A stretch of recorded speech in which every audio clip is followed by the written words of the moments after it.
Hey you guys, day 19.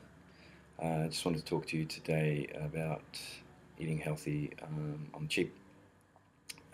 Talked to the students at the Auckland Chiropractic College yesterday on that topic, so thought I'd share some of the things we went over with you guys. Yeah, a couple of important points I wanted to share. First off though, not gonna lie, eating healthy isn't cheap per se, but there are ways to avoid spending your mortgage on food. Um, Carbs are cheap, and that's one big resistance that we get when we talk about removing those.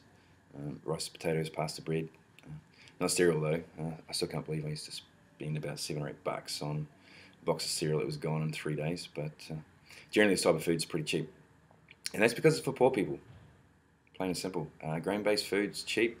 It's plentiful. It's easy growing. It's food for third world countries. Okay, and I'm sure we'd all like to save money, but do we need to go that far? Eating healthy isn't cheap, but there are ways of making it cheaper. Okay, remember the long-term ramifications.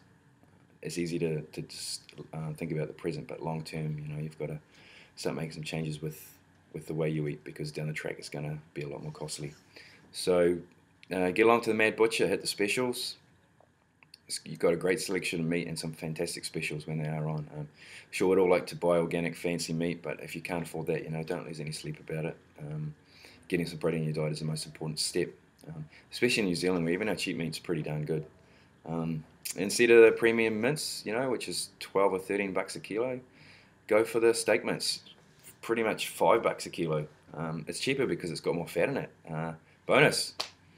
We're the guys in the know. We know the secrets, and that's actually a good thing. So also means it tastes better. So load up on the cheaper mince.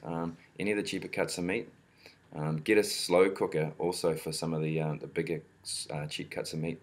Slow cooker's your friend. They're always on special down at Briscoe's or the Warehouse, and you can cook a massive meal with what's considered a bad cut of meat. Fat itself is actually quite cheap if you weigh it up by the energy that it delivers. Out of all the macronutrients, it delivers far more energy than carbohydrate or protein, and it's a very filling food as well, so you don't actually need as much of it. So your olive oils, which normally would be thought of as quite a expensive high-end product, but again you don't use a lot of it, but it provides a lot of energy. Nuts, butter and cream, coconut cream, your fatty cuts of meat as I referred to before, egg yolks, avocados, especially when they're in season. Get them off the dude by the side of the road, $3 for a bag of 10, that kind of thing.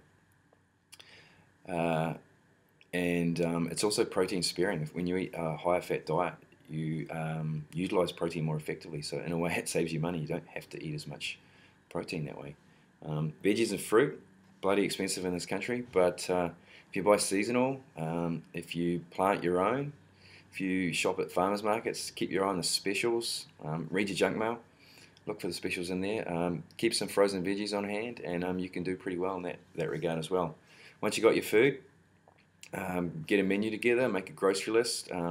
Well, make a menu and a list, then buy the food. Both options going to save you wastage and money. And then remember the foodie.co. That was a great website for organising your menu.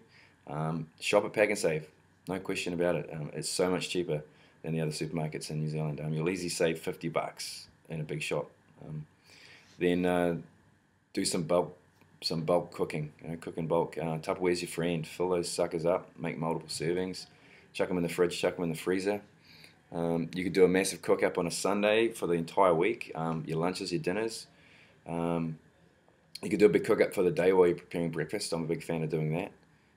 Get your lunch and snacks and dinner ready while you're whipping up some eggs for breakfast.